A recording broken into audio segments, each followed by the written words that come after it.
Norwich Castle, a prison story. As you visit Norwich Castle today, we hope you find it a welcoming place. But for most of its history, this building has been a prison.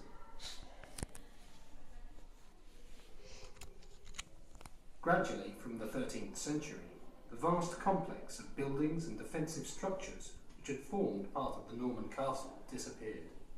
These artists' impressions show the city encroaching on the north and west sides, until only the keep remained.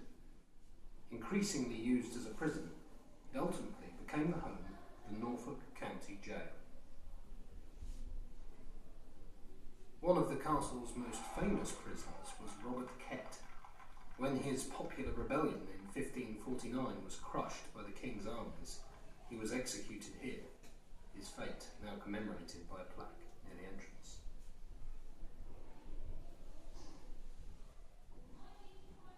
There were few major changes in the running of the jail until the late 18th century, when it was visited by leading prison reformer John Howard. He was especially shocked by the dungeon, in which has been sometimes an inch or two of water. John Howard's report prompted local magistrates to bring in renowned architect Sir John Soane to alter the building to improve conditions. By 1794, Soane had remodelled the inside of the keep, inserting cell blocks around a central yard which was open to the sky. He also added a new building on the side of the keep to accommodate more prisoners.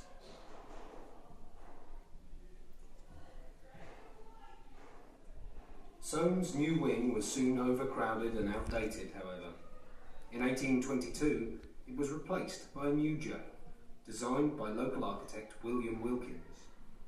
As you can see here, and on the 3D model behind you, it had 3 cell blocks radiating from a centrally placed jailer's house.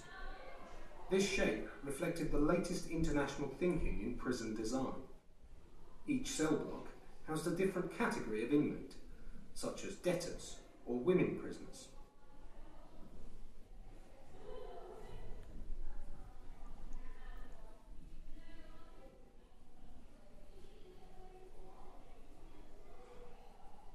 Near the jail entrance was the corn mill, powered by prisoners walking treadmills. This was a grueling task, and many prisoners fainted during a long session on the wheel.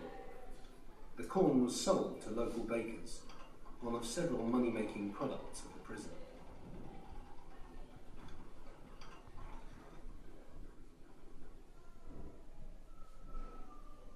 Exercise sessions were included in the daily routine for prisoners.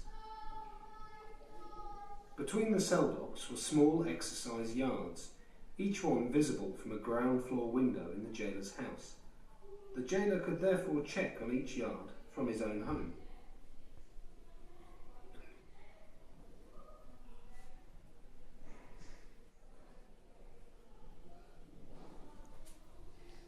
The jailer could also see into the day rooms in each cell block.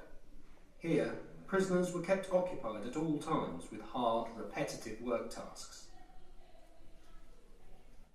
This bill, for example, advertises mats and matting made at Norwich Castle. Simple meals were also served here at set times in the day.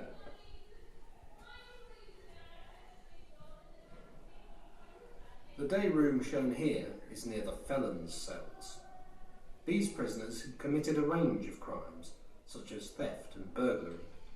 The cell reconstructed in this gallery is a felon's cell.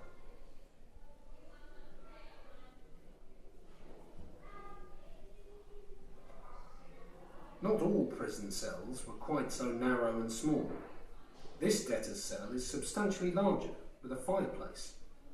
Here you can see the elderly former solicitor William Cole, who was imprisoned in Norwich Castle for bankruptcy in 1830 and lived here for 16 years until his death.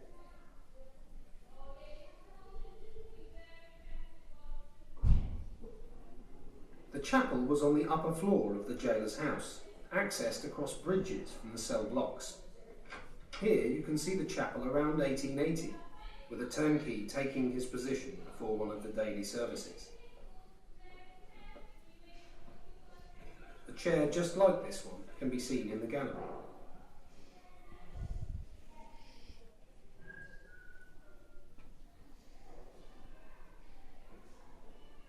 prisoners we know most about are the murderers. James Rush was the most notorious.